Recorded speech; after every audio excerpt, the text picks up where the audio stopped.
Imagine a city so crowded, so loud, and so thirsty that its entire survival depended on water carried from miles away without pumps, engines, or machines. Just gravity and human determination. Tonight, we step quietly into the world of ancient Rome. Not the Rome of emperors and battles, but the Rome that lived on flowing water. For centuries, the city's fountains, baths, bakeries, workshops, and homes were fed by a remarkable system of aqueducts stretching across valleys, tunnels, forests, and fields. This was the hidden network that made Roman life possible. A network built by surveyors who walked the countryside one careful step at a time, by workers carving tunnels in dim light, by masons raising arches that still stand today. In this Händel extended story, you and I will follow the entire journey, from the search for the perfect spring, to the carving of underground arteries, to the rise of stone arches across quiet valleys, and finally, into the heart of Rome, where water shaped daily life and left a legacy that still endures. Settle in. Let your breathing slow. Let the world around you become quiet. Because this is not just a story of stone and water. It is a story of patience, precision, and the calm confidence of people who built something meant to last forever. Tonight, you'll walk with them. Before we begin, thank you for choosing to spend your time here with the Go-to-Sleep Historian. Your presence truly matters. If you enjoy these long, calming history stories, please subscribe, leave a like, and share a comment. It helps this peaceful corner of YouTube grow, and it lets me create even more relaxing historical journeys for you. And now, as the spoken story moves gently toward its end later in the video, soft, relaxing music will begin, guiding you smoothly into rest or sleep. Take a slow breath, and let's begin our quiet walk through the ancient world of Rome's aqueducts. A quiet walk into Rome's thirsty past. The city of Rome, in the first century, was never truly silent. Yet there were brief moments, usually just after sunrise, when the constant shuffling of feet, clattering of carts, and distant shouts faded into a soft hum. In those moments, if one wandered along the edges of the city, the distant murmur of water could almost be heard beneath the earth or behind a garden wall. That sound, barely noticeable and easy to dismiss, was the quiet lifeline of Rome. From the outside, Rome appeared to be a city of stone, ambition, and noise. The streets were dusty during the dry months, turning to mud in the rainy season. Bakers rose early to prepare bread for the crowds. Shopkeepers opened their shutters, and animals pulled wagons piled high with goods. It was a world full of motion. But behind all this activity stood a fragile truth. The city needed water, and the old reliance on wells and the Tiber River had never been enough.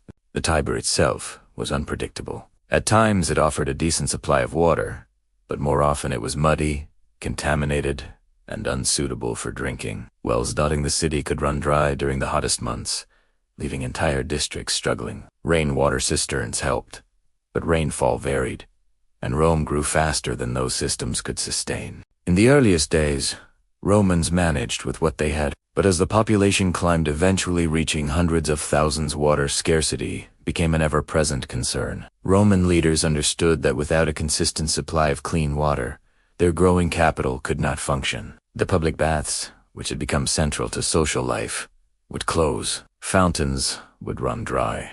Households would struggle with cooking and cleaning. Worse still, disease would spread, for stagnant or contaminated water could be dangerous. The growing empire demanded something better, something reliable. Out of this need came one of Rome's greatest achievements, the aqueduct. For most people in the city, the aqueducts remained a distant concept. They saw fountains overflowing and bathhouses steaming, but few ever saw the long stone channels that fed them. Rome's residents rarely thought about how far the water had traveled, or how many years of planning and building were required to bring it to their doorstep. Water simply appeared where it was needed, and that was enough. The engineering behind it remained largely invisible, but at the edge of the city, where buildings thinned and the countryside opened, the first hints of Rome's water network became clearer. A stone structure might rise across a valley. An underground channel might run beneath a farmer's field. A small maintenance hatch, no wider than a man's shoulders,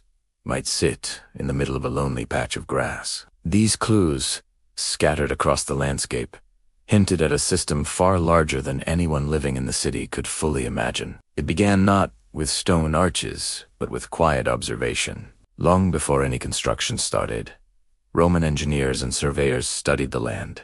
They understood that water, unlike armies or merchants, could not be forced to cooperate. It had to be guided with respect for the terrain. Water would move easily if given the right conditions, and it would resist if pushed against its nature. This understanding shaped every aqueduct Rome constructed. The typical Roman citizen never saw the surveyors at work. These men rose early and walked miles in the countryside, searching for reliable springs, testing water quality, and marking potential routes. They carried simple tools, wooden levels, plumb lines. And even though these instruments lacked the precision of later technologies, the results they achieved were astonishingly accurate. They measured slopes so gentle that the human eye could barely detect them.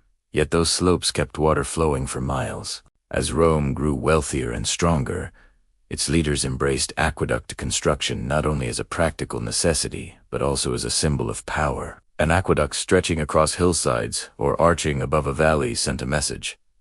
Rome could overcome distance, landscape, and natural limitations. Where other civilizations accepted the difficulties of water supply, Rome refused to surrender. The city would drink, and it would thrive. Yet the aqueducts were not built for spectacle alone. The majority of each system ran quietly beneath the earth, carved through hills or hidden in trenches. Only where terrain forced them upward did they rise into view. Even then, the arches were not intended as monuments.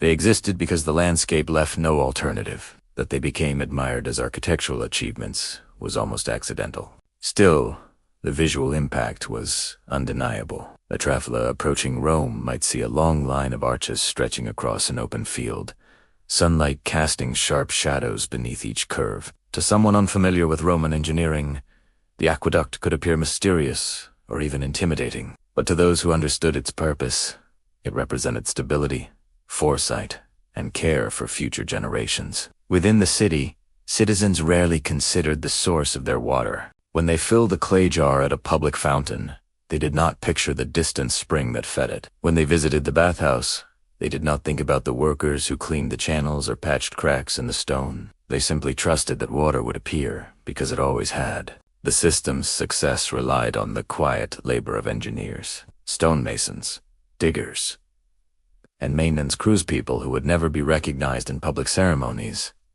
but whose efforts shaped daily life in ways few others could match. Even during periods of political upheaval or economic strain, Rome protected its aqueducts. Emperors knew that disrupting the water supply would lead to unrest. Senators valued the baths and fountains too much to allow their decline. For ordinary residents, water brought comfort and reliability. It softened the harshness of city life and offered a sense of continuity. In the countryside, early morning often brought the sight of workers gathering at a construction site. Some prepared tools, others mixed mortars or inspected stones. The day would be long, yet the pace was steady rather than frantic. Aqueducts were not built quickly. They were built carefully. Workers understood that what they constructed might stand long after they were gone, serving thousands of people they would never meet. This understanding gave their work a quiet dignity. Taken together, the aqueducts formed one of the most extensive infrastructure systems of the ancient world. But their greatness was not in size alone. Their brilliance lay in the fact that they served ordinary life so effectively that most citizens never thought about them. They made Rome livable in ways far beyond the grand monuments and temples that captured visitors' attention. And so, as the city stirred each morning and people rushed about their business, the aqueducts continued their silent task, moving water from distant hills into the heart of Rome. No fanfare accompanied their work. No crowds gathered to watch, but in every splash of a fountain, every warm bath, every bucket of water lifted from a basin, the aqueducts made their presence known. They were Rome's quiet, triumphant scene, steady and essential. In the countryside beyond Rome's busy streets, the first light of morning revealed a scene far different from the noise and motion of the city. Here, the hills were quiet, covered with low shrubs, scattered trees, and narrow footpaths worn by shepherds and farmers. It was in these early hours that Rome's surveyors began their work. Long before the aqueduct existed, long before a single stone was cut or a trench was dug, their task was simple to describe yet difficult to accomplish. Find a source of clean water that could sustain an entire city. The need for a dependable spring was the starting point of every aqueduct. Without the right source, the rest of the system would never function as intended. A poorly chosen spring could run dry in summer, become muddy in winter, or contain minerals that clogged channels. Rome had grown large enough that guessing or settling for mediocre water was no longer acceptable. The search required patience, experience, and a willingness to walk mile after mile through varied terrain. A group of surveyors often traveled together. They carried wooden tools over their shoulders, small sacks of bread and olives, and rolled up parchment with rough maps. Their clothing was simple: tunics, sandals, and travel cloaks. A donkey or mule sometimes joined them, carrying extra tools or water. The men did not rush. They moved steadily, their pace shaped by the rising sun and the contours of the land. The first step was to examine known springs, many of which locals already visited. Surveyors spoke with farmers and shepherds, asking about seasonal changes in water flow. Some springs looked strong in spring and autumn, but weakened in the hottest months. Others were reliable throughout the year, feeding small streams even during droughts. The surveyors listened carefully, but they also verified with their own observations. They examined the clarity of the water, tasted it for mineral content, and watched how quickly it filled a small cup after being disturbed. A good spring needed to be clean, steady, and high enough in elevation to allow gravity to carry water toward the city. Surveyors tested the height by comparing it to nearby ridges, using their tools to measure the land slope. A spring that sat too low would require complicated construction later, perhaps even siphons or unnecessary arches. A spring positioned wisely could feed an aqueduct with minimal intervention. The surveyors understood that nature, not human ambition, set the boundaries of what was possible. Identifying a promising spring was only the beginning. The surveyors then evaluated how the water behaved through different seasons. Clear water in early spring could turn murky after heavy rains. A spring that appeared strong in early summer might weaken drastically in late August. The men often returned to the same location repeatedly over many weeks or months, noting changes in flow and clarity. Their work was slow because it needed to be. A mistake at this stage could cost the city years of labor and enormous expense. While searching, the surveyors relied on basic but dependable tools. The groma, a wooden cross mounted on a vertical pole with hanging plumb lines, allowed them to establish straight lines and right angles. Taug simple.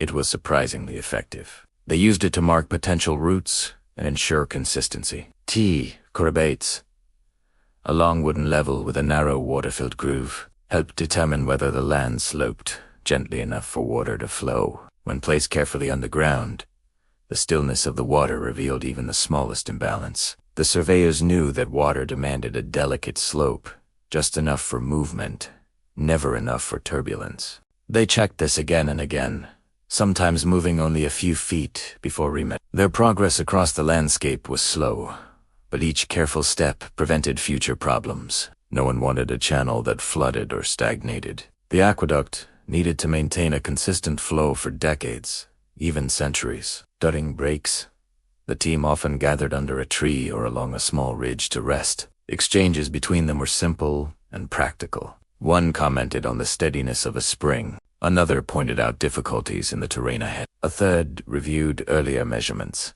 They discussed shaded valleys, rocky slopes, or marshlands that could complicate the route.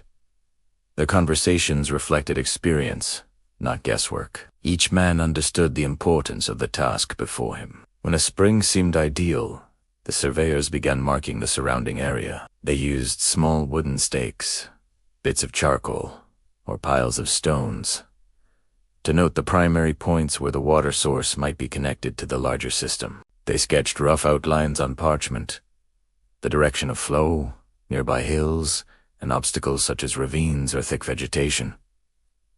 No one assumed the first idea was the best. Several routes were often considered before one proved suitable. The route toward Rome, the future path of the aqueduct, required just as much attention as the spring itself. The surveyors studied the land for miles, walking parallel to slopes, climbing ridges, and marking where the ground dipped too steeply. They searched for a path that avoided extremes.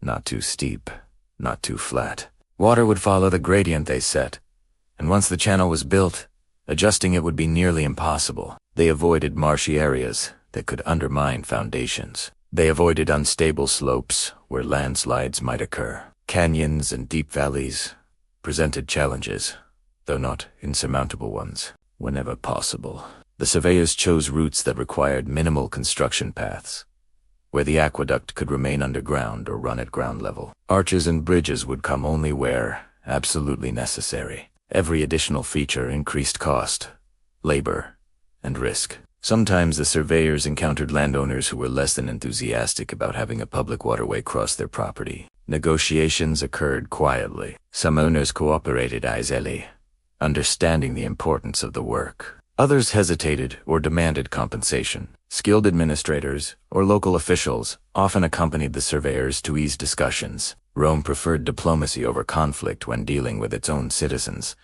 but the state always ensured progress. As the survey team advanced, they frequently returned to earlier marks, confirming measurements and adjusting lines. Their markers formed a narrow path across the countryside, indicating where the channel would one day pass. To a casual observer, the stakes might look meaningless random pieces of wood in empty fields, but to the surveyors, they represented weeks or months of work, each placed with purpose. Late in the day, when the shadows lengthened and the light softened, the surveyors often paused to review their progress. They spread their parchment maps on the ground, anchoring the corners with stones. They traced the route with their fingers, discussing where the line might shift slightly to avoid a cliff or preserve the ideal gradient. They made notes in the margins, marking locations where construction crews would need extra caution. As evening arrived, the team set up camp or headed back toward a nearby village. Their days were repetitive, filled with long walks and careful measurements, yet there was satisfaction in their work. They were creating the foundation of something that would benefit future generations' work, that might endure long after they were gone. Their decisions would determine how water flowed across miles of terrain, from a quiet spring in the hills to the bustling streets of Rome. And though they performed their tasks without ceremony, their accuracy and persistence made the entire aqueduct possible. Rome's engineers understood that water could not be forced into obedience. It had to be guided with respect for the land. And so, with patient steps, careful observations, and steady hands, the surveyors shaped the earliest outlines of a system that would become one of Rome's most enduring achievements. With the spring selected and early markers placed across the landscape, the Roman surveyors moved into the next and most delicate stage of planning, determining the gradient and confirming the final route. This stage required absolute precision. A poorly calculated slope could ruin the entire project, and once construction began, there would be little room for correction. Water would flow only if gravity carried it at the right pace, not too fast and not too slow. The surveyors understood this constraint better than anyone. Early each morning, the team gathered at the first markers they had laid in previous weeks. The air was cool, the hills covered in morning haze, and the silence broken only by distant farm activity. The surveyors unrolled their parchment maps, checked their tools, and prepared for long hours of walking measured distances. The gradient had to be maintained across valleys, along hillsides, and through forests. Every step mattered. The Romans aimed for a slope so subtle that most people walking alongside the future aqueduct would not be able to perceive it with the naked eye. In many aqueducts, the descent measured only a few feet for every mile traveled. This nearly imperceptible angle kept the water moving steadily while preventing erosion. Too steep a channel could cause the water to rush dangerously, damaging the stone lining. Too shallow a channel could cause stagnation, allowing sediment to accumulate. To achieve this delicate balance, surveyors relied on their trusted tools. The chorobates remained crucial. This long, wooden beam, often around 6 meters, held a narrow groove filled with water. When the water lay still and touched both ends evenly, the beam was level. By placing the chorobates at intervals along the proposed route and adjusting its position repeatedly, the surveyors measured the slope with remarkable accuracy. In windy conditions, the tool could be stabilized with ropes and stakes, ensuring its readings remained reliable. The gruma, though less precise in terms of slope, provided essential assistance in maintaining straight lines and right angles. Hanging plumb lines kept the tool steady, and its design allowed the surveyors to establish consistent directions across uneven ground. Even as the landscape varied, its reference point remained constant. This tool helped the team determine whether the route curved too sharply or deviated from the best path. The work was slow but necessary. The surveyors advanced in small increments,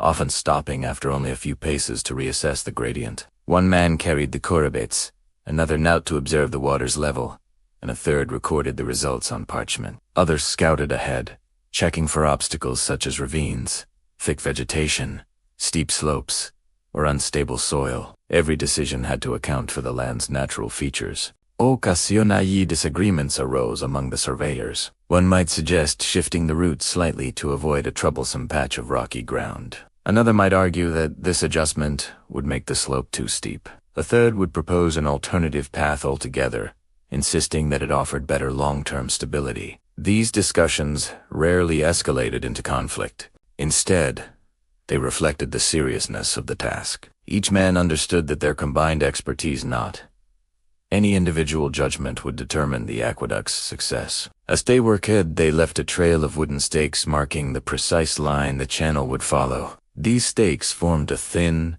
winding path stretching across the terrain. To an outsider, the pattern might seem arbitrary, but to the surveyors, it represented weeks of calculations and careful choices. Between each stake lay a segment of the route that matched the required gradient. In some areas, the land cooperated easily. Gentle slopes and firm soil allowed for straightforward planning. But in other regions, the terrain presented challenges. A valley might drop sharply for several meters, threatening to disrupt the consistent slope. A hillside might require the aqueduct to curve more than ideal. A dense grove of trees might conceal uneven ground or marshland. Each complication demanded careful adjustment. Where valleys interrupted the route, surveyors decided whether to reroute around them or plan for elevated arches or bridges. These decisions depended on cost, practicality, and the long-term stability of the construction. The valley could not be ignored, but it did not always require dramatic engineering. Sometimes the solution was as simple as finding a slightly different path that followed the land's contours more naturally. In some cases, surveyors chose to cut through hills instead of climbing over them. Tunnels, though difficult to construct, offered the advantage of maintaining the ideal slope without relying on unpredictable terrain. Where tunnels were necessary, the team marked the tunnel entrances and planned the placement of vertical shafts for ventilation and alignment. These shafts, later dug by laborers, allowed work crews to carve the tunnel from multiple directions simultaneously. Throughout this stage, the surveyors studied not only the land but the seasons. Rainfall created muddy stretches that could mislead measurements. Dry spells made some slopes appear more stable than they actually were. The team often paused to observe water flowing naturally through streams or small channels. They watched how water behaved in natural conditions, how it gathered, how it dispersed, and how gravity guided it. These observations helped them refine their own path for the aqueduct. Midday brought a short break. The surveyors sat beneath trees or on low stone walls, eating bread, cheese, figs, or olives. Their conversations revolved around measurements, terrain, or anticipated difficulties. They shared observations from the morning's work, compared notes, and discussed any suspected mistakes. These breaks also allowed them to revisit earlier decisions with a fresh perspective. Sometimes, a distance that looked reasonable in the morning appeared less ideal in the afternoon. The men adjusted their markers accordingly. In the late afternoon, with the sun lower in the sky, the team often reviewed the day's progress. They walked back along several hundred meters of newly marked route, ensuring every stake aligned with the intended gradient. If even a single segment seemed incorrect, they remeasured it carefully. Mistakes at this point could lead to significant issues during construction. A slight miscalculation in slope could require rebuilding entire sections later. As the group prepared to conclude their work for the day, one surveyor often collected the parchment notes, smoothing the pages and verifying each recorded reading. Another cleaned the tools, wiping dust from the corbets, and checking the plumb lines of the groma. Their routine reflected not only professionalism but also the understanding that tomorrow would bring another long stretch of terrain to measure. The process of mapping the land continued for weeks or months, depending on the length of the aqueduct. By the time the surveyors reached the outskirts of Rome, they possessed a detailed plan for every segment of the route. They understood where the aqueduct would run underground, where it would require arches, and where obstacles might slow construction. Their work ensured that the engineers and laborers who followed would know exactly where to dig, carve, or build. A clear route meant fewer surprises and fewer delays. More importantly, it meant that when the aqueduct was complete, water would move smoothly from the distant spring to the heart of Rome. In a project that stretched 4 miles, the smallest details carried great weight. The surveyors did not seek recognition. They did not carve their names into the stones or boast of their achievements, but their precision, patience, and understanding of the land laid the foundation for one of Rome's most remarkable accomplishments. The gentle slope they calculated, barely noticeable to the average person, would guide water faithfully for generations. Their work, though quiet, shaped the future of the city. With the route finalized and the measurements confirmed, the Roman engineers moved into the next essential phase. Gathering materials. Before any trench could be dug or any arch could rise, the supplies that formed the physical structure of the aqueduct had to be sourced, shaped, and prepared. This stage unfolded across quarries, workshops, and kilns scattered through the countryside. It was less visible than the actual construction, but without it, the aqueduct would remain nothing more than lines on parchment. The selection of materials began with stone. Roman engineers required stone for foundations, walls, arches, and channels. Different types of stone offered different strengths, and the engineers understood these differences well. They traveled to nearby quarries to examine the quality of each deposit. Tufa, a soft volcanic stone common in the region, was easy to cut and shape. It was useful for areas where the load did not need to be heavy, such as underground channels or sections buried in hillsides. Its softness made it quicker to work with and cheaper to transport. For more demanding structures, such as bridge piers and elevated arches, the engineers turned to stronger stone like travertine. Travertine was heavier, more durable, and capable of supporting large loads. Quarries producing this stone often sat farther from the construction route, but the long haul was considered worthwhile. Limestone, another reliable material, offered a balance between strength and ease of working. Engineers selected it for many mid-level structures, foundations, and retaining walls. Quarry workers began their day early. Once the sun rose, the sound of their chisels echoed across the stone walls of the quarry. They used simple tools, iron wedges, hammers, and wooden mallets, yet their skill allowed them to free large blocks with precision. Some blocks were split by driving wooden stakes into carved grooves, and then soaking the stakes with water. As the wood expanded, it forced the stone to crack along predictable lines. This method minimized waste and reduced the risk of uneven edges. Workers cut the blocks into manageable sizes and dragged them onto sledges or carts. A line of oxen or donkeys then hauled the loads toward the construction site. The journey was slow, especially across rough terrain. Roads were sometimes widened or reinforced to accommodate the heavy loads. Along the way, small teams inspected the blocks for flaws, discarding any stones that showed cracks or weaknesses. Quality mattered. A single faulty block placed in the wrong position could jeopardize an entire structure. While stone formed the skeleton of the aqueduct, mortar served as the vital binding agent. Roman mortar was remarkable not only for its strength but for its longevity. The key ingredient was volcanic ash, known as pozzolana. When mixed with lime and water, pozzolana created a hydraulic mortar capable of setting even underwater. This characteristic made it invaluable for sections exposed to moisture, such as underground channels, tunnel walls, and portions of bridges crossing valleys or rivers. Workers prepared mortars in open mixing pits. They began by crushing the volcanic ash into fine powder. They then added lime, created by heating limestone in kilns, until it broke down into quicklime. When mixed with water, the lime reacted, producing heat and a sticky paste. Adding the pozzolana created a compound with exceptional durability. Laborers mixed the ingredients with shovels or wooden paddles, working quickly before the lime reacted too strongly with the water. The final mixture needed to be neither too dry nor too wet. If it dried too quickly, it would crumble. If it stayed too wet, it would slide out of place.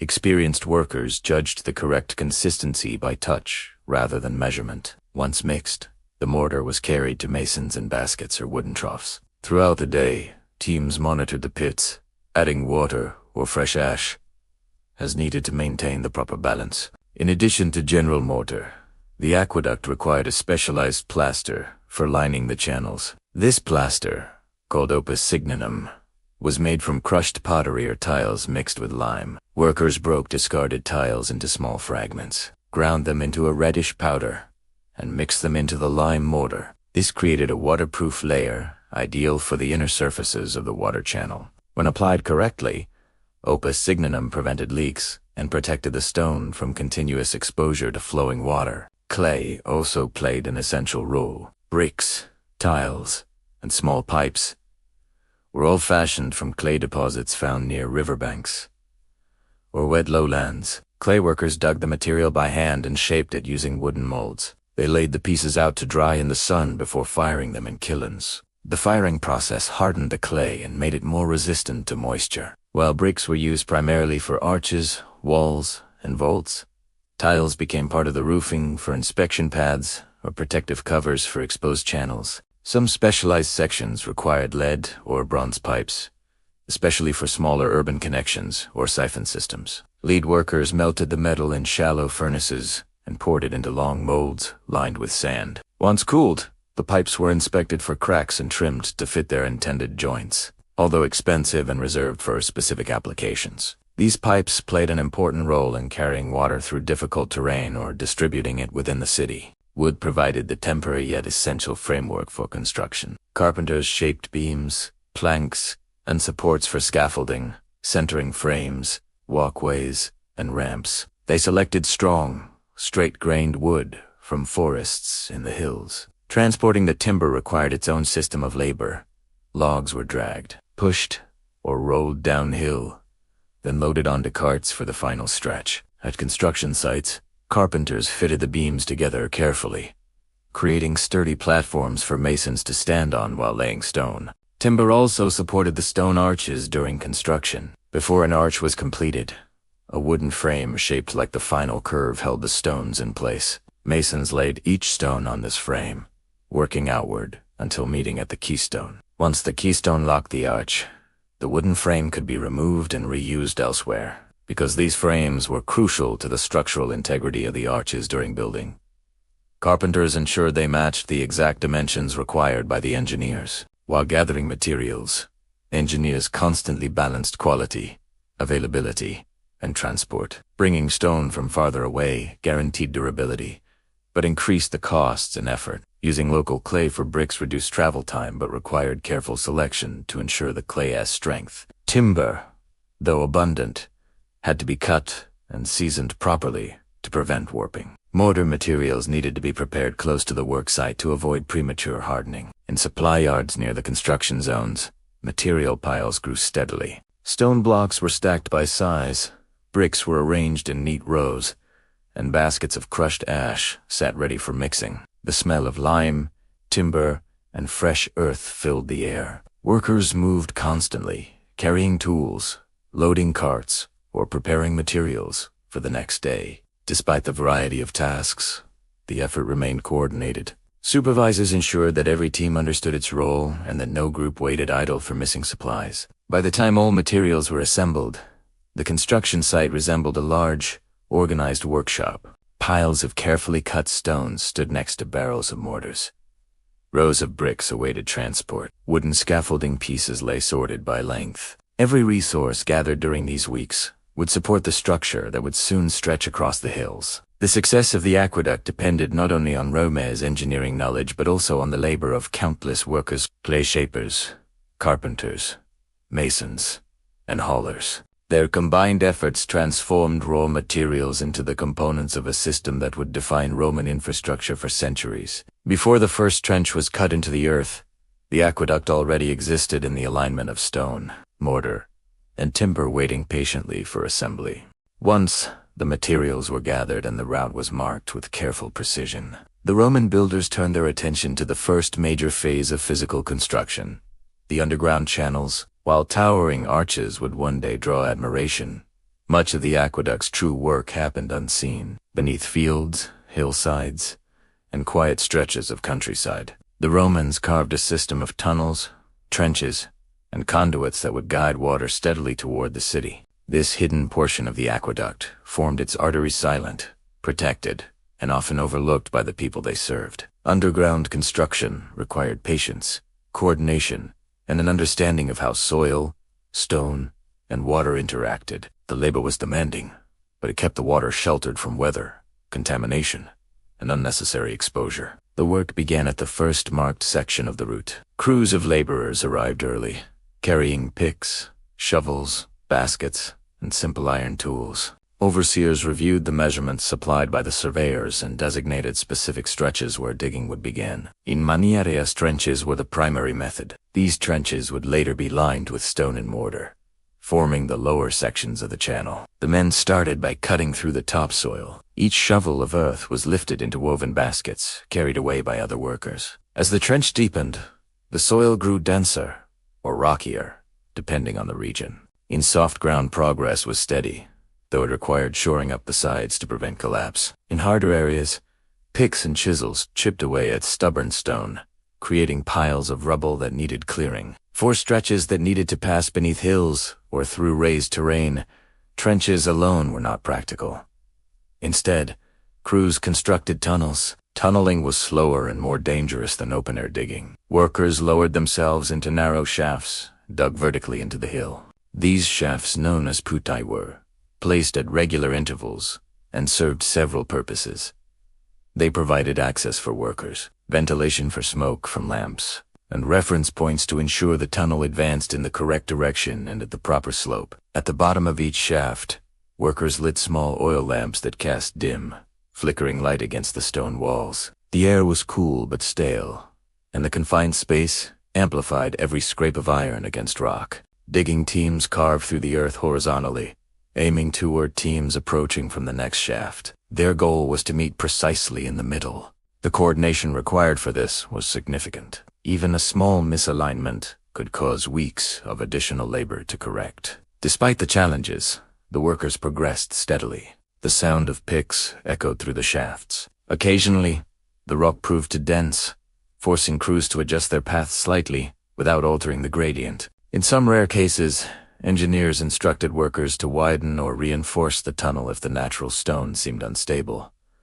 Maintaining safety was a priority. A collapse not only threatened lives, but also risked damaging weeks of progress. When two teams approached the anticipated meeting point, they slowed their pace and measured the remaining distance with greater care. They listened for the faint sound of the other crew digging. When the final layer of rock fell away, revealing the adjoining tunnel, there was often quiet satisfaction among the workers. Their careful calculations had succeeded. The tunnel now formed a continuous passage. Once the trench or tunnel reached the correct depth, masons moved in. Their task was to create the channel walls, using stone and mortar. In trenches, the walls were often constructed of cut stone laid with care. The stones had to align precisely to ensure the water would follow the gradient determined by the surveyors. Workers pressed the stones together and applied layers of mortar between them. In tunnels, the natural stone walls sometimes provided enough support, but many sections still required lining. Masons spread mortar across uneven surfaces, smoothing them to form a consistent passage. They reinforced corners or weak areas with additional stone blocks. Inside the tunnel, the flicker of lamps illuminated the workers' concentrated efforts as they crouched or knelt to reach tight spaces. After constructing the walls, the workers applied the specialized plaster known as opus sign. Laborers carried buckets of the reddish mixture into the trench or tunnel. Using wooden trowels, they smeared the plaster along the channel floor and walls. Their movements were steady, ensuring a consistent layer that would prevent leaks and guide the water smoothly. Even though the channel would be hidden from view, the quality needed to match that of the visible sections. A small crack in the plaster could create seepage, reducing water flow and weakening the structure over time. Once the plaster dried, masons often added stone slabs to cover the channel. These slabs protected the water from debris, animals, and sunlight. They also allowed workers to walk along the route for inspection or future maintenance. The slabs varied in size and thickness, depending on the availability of stone and the width of the channel. In some areas, the channels remained open but protected by low walls and partial coverings. This design made future cleaning and repairs easier. The choice between covering or leaving a section open depended on terrain and the anticipated need for inspection. Throughout the process, supervisors regularly checked the alignment of the channel. They used plumb lines, water levels, and measuring rods to ensure the slope matched the plan. Even underground, the gradient remained a dominant concern. If water failed to move properly, the entire aqueduct could suffer. By the time the masons finished their segment, they had verified the slope multiple times. As the underground network extended, the project required constant coordination. Workers had to ensure the trenches connected seamlessly with tunnels. The shafts remained open for ventilation and access, and that completed sections were protected from erosion or collapse. In areas where the soil was loose, engineers reinforced the trench walls with additional stone or timber. Outside the construction zones, the presence of scattered puttae attracted curiosity. Farmers and shepherds sometimes approached the shafts, peering inside or speaking with workers. This, as shafts rising from the ground at intervals, marked the hidden path of the future aqueduct. They served as reminders of the effort unfolding beneath the surface. Workdays were long. As the sun set, workers climbed out of shafts or left the trenches and walked back to temporary camps or nearby villages. The lamps in the tunnels flickered one by one as they were extinguished. Overnight, the trenches remained quiet, the tools stacked neatly along the sides, the fresh plaster darkening as it dried. Step B. The underground channels advanced. They formed the backbone of the aqueduct's hidden network, connecting the distant spring to the city. Their construction required endurance, caution, and a steady attention to detail. Because they remained underground, few citizens ever saw them. Yet these channels carried the water on which the city depended. Their importance matched that of the grand arches, even if the public focused only on the structures above. In the months that followed, the underground work progressed, anchoring the aqueduct's route in the land. Only when these channels were complete could the crews move on to the elevated sections. But without the hidden arteries beneath the hills, the aqueduct would never have functioned. The underground channels were a testament to the quiet, persistent labor that defined Roman engineering work, that required no glory, only accuracy and endurance. With the underground channels steadily advancing across the landscape, the Roman engineers turned their attention to the sections where the land dipped too sharply for buried construction.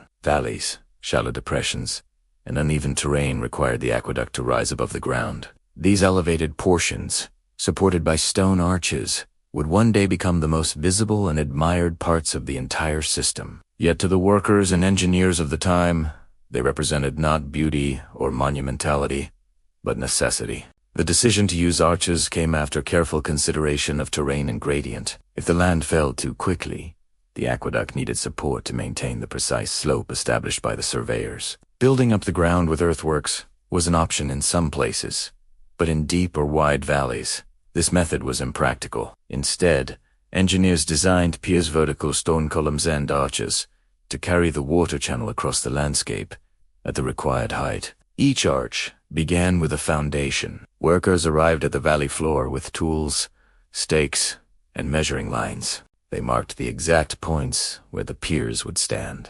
The spacing between piers varied depending on the width of the valley and the height required. Too much distance between piers risked instability. Too little made construction unnecessarily expensive and labor-intensive. Once the engineers finalized the spacing, excavation began. The foundations needed to reach solid ground. Workers dug deep pits, sometimes removing loose soil until they struck firm stone or compact earth. If the ground was unstable or sandy, engineers reinforced it with layers of rubble compacted with mortars. They understood that the strength of each arch depended on the stability of its foundation. A well-built foundation ensured the arch would stand for centuries. Once the pit reached the proper depth, workers filled it with large stones and poured mortars between them. Teams tamped the mixture down repeatedly, ensuring it bonded tightly. When the foundation hardened, workers began building the pier itself. Using cut stone or dressed blocks, masons constructed the pier layer by layer, checking its alignment constantly with plumb lines. A leaning pier, even slightly off-center, could compromise the entire structure. As the piers grew taller, scaffolding became essential. Carpenters assembled wooden platforms and ladders around each pier, enabling masons to reach higher levels safely. These scaffoldings were sturdy, designed to support the weight of workers, tools, and stones. They were also temporary. Once the arches were complete, the wooden structures would be dismantled and reused elsewhere along the route. With the piers in place, attention shifted to the arches themselves. Constructing an arch required precision and coordination. Carpenters built a wooden framework known as centering a curved support shaped exactly like the arch that would rest atop the piers. This frame extended from one pier to the next and needed to bear the weight of the stones until the arch was finished. It had to be strong and reliable. If the centering shifted or failed, the developing arch could collapse. When the centering was securely installed, masons began laying the stones for the arch. These stones, called bosors, were shaped specifically for this purpose. Each piece tapered slightly, so that when placed on the centering, it contributed to the gradual curve. Masons placed the voussoirs from both sides simultaneously, working upward and inward. They applied mortars between each stone, ensuring it adhered firmly. The process required patience. The stones had to be set carefully to maintain balance. Workers checked alignment with wooden gauges and adjusted the placement when necessary. As they approached the midpoint, the final piece, the keystone, was prepared. The keystone was slightly larger or more carefully shaped than the other voussoirs. Its purpose was to lock the arch in place. When the time came to set the keystone, the masons lowered it gently into position. If it fit properly, the voussoirs pressed against each other with balanced force, creating a self-supporting structure. The centering still held the stones for the moment, but once removed, the arch would take its own weight and the load above it. After placing the keystone, the masons inspected the arch thoroughly. They checked for any misalignments or gaps in the mortar. If corrections were needed, they addressed them immediately. Only when the arch met their standards did the carpenters begin removing the centering. This step demanded caution. If removed too quickly or unevenly, the stones might shift. Carpenters loosened the supporting beams gradually, lowering the centering in controlled steps. Workers observed closely. When the final supports fell away, the arch remained standing. Seeing the first completed arch gave the workers a sense of accomplishment. It represented the transition from hidden work beneath the earth to visible progress rising into the sky. But there was little time for admiration. Valleys often required dozens or, in some cases, hundreds of arches in a row. Crews repeated the process, excavating, building foundations, raising piers, installing centering, shaping bosors, and setting keystones. The work became routine, though never simple. Each arch posed its own challenges.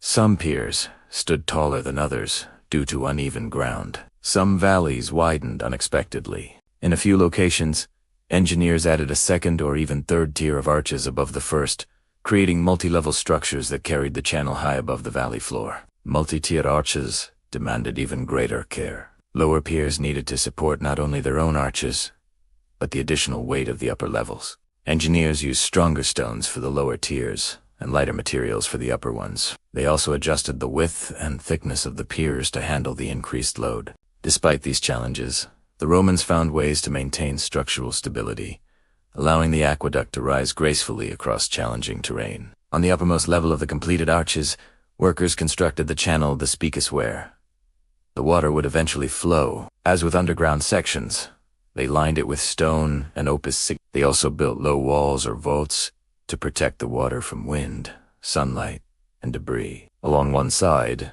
they often built a narrow walkway to allow maintenance crews to inspect the channel. The completed series of arches created a striking silhouette against the landscape. Farmers looked up from their fields to watch the growing line of stone stretch across the valley. Travelers approaching the area saw the structure from great distances, its repeating curves creating a sense of rhythm. While these arches were built for function, they carried an unintended aesthetic impact. People recognized them as symbols of Roman capability and ambition. Construction of elevated sections required significant teamwork. Carpenters, masons, laborers, and supervisors all contributed distinct skills. The sound of hammers echoed across the valley.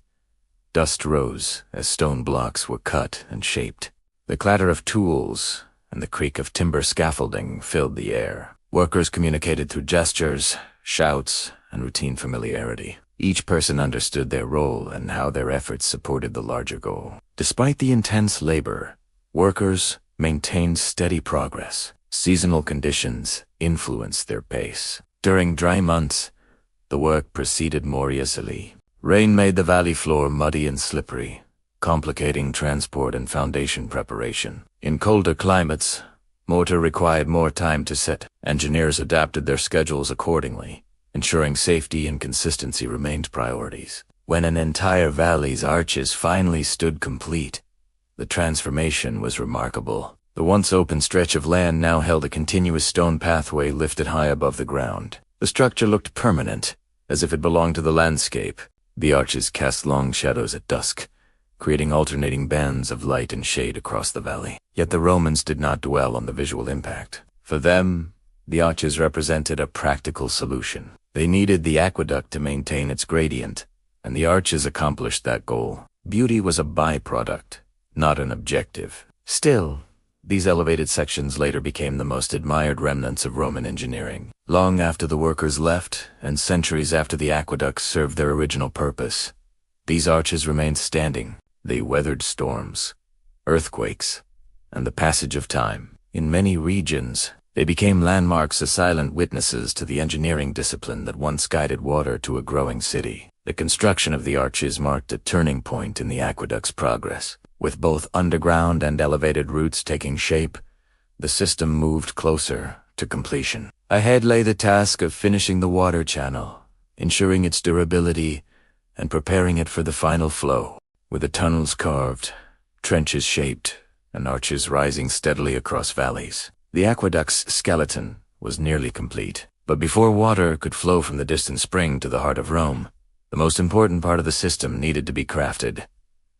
The water channel itself, known to the Romans as the Spicus, this channel would carry the lifeblood of the city. It had to be smooth, durable, and able to withstand centuries of use with minimal loss or contamination. The channel existed in sections both underground and above ground.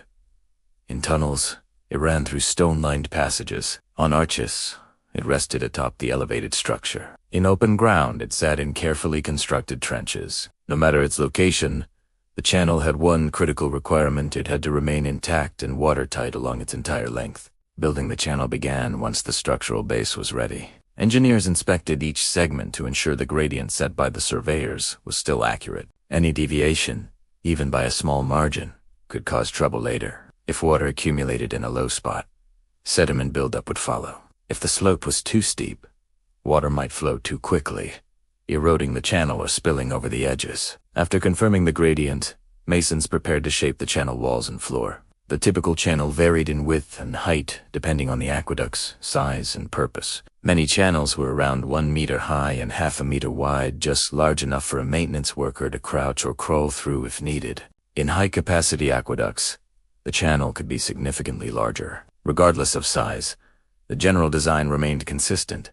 Straight sections connected by gentle curves, with smooth surfaces that encouraged stable flow. The channel's base required special attention. Workers first laid down a layer of stone or rubble to create a stable foundation. They then applied ordina, mortars, to bind the stones together. After this foundation set, the masons prepared for the most important layer of all, the waterproof lining. Roman engineers used a remarkable mixture called opus sic. This reddish plaster, made from crushed pottery or brick mixed with lime, resisted water infiltration and adhered strongly to stone surfaces. Its durability allowed it to withstand the constant presence of moisture, preventing cracks and leaks. Creating opus signum involved multiple steps. Workers collected broken tiles, old bricks, or discarded pottery. These materials were pounded into coarse fragments and then ground into fine powder. This red dust was then mixed with lime mortars until it formed a smooth paste with the right consistency, thick enough to adhere to walls, but workable enough to spread evenly. Laborers transported buckets of the mixture to the channel, where masons applied it with wooden trowels. The process required skill. The plaster had to be pressed firmly into every join and crevice. Any gaps could become weaknesses later. Masons worked systematically, covering the floor first, then the lower walls, and finally the upper portions. In some aqueducts, the channel walls curved inward slightly toward the top, forming a gentle arch. This helped reduce strain on the material and allowed debris to slide downward more easily during inspections. Applying the plaster was demanding work. Underground, light was limited to torches or small oil lamps. In above-ground channels, workers balanced on narrow walkways or scaffoldings. They had to maintain consistency in thickness and texture across long distances. Supervisors inspected the fresh plaster frequently, making sure the surface was smooth and even. Rough patches could disrupt water flow. Uneven spots could trap sediment. Precision was essential. Once the plaster dried, masons revisited the channel, looking for defects. They tapped the surface with wooden mallets, listening for hollow sounds that indicated poor adhesion. When they found such areas, they scraped away the weak plaster and reapplied a fresh layer. Patience mattered. Nothing was rushed. The channel needed to last for generations. In open-air sections or on elevated arches, builders added protective covers above the channel. Flat stone slabs were placed along the top to shield the water from dirt, leaves, and animals. These slabs also prevented sunlight from heating the water excessively. Although the covers were removable for maintenance, they fit snugly enough to keep the channel secure. In some aqueducts, the protective structure was more elaborate. Engineers constructed a vaulted roof using bricks or small stones, forming a tunnel above the channel. The vault added strength, especially in areas prone to heavy rainfall or temperature changes. It also kept the water cooler, which helped preserve its quality. Corners within the channel required special treatment. Sharp angles could interrupt the flow or cause turbulence. To avoid these, masons shaped corners into smooth curves.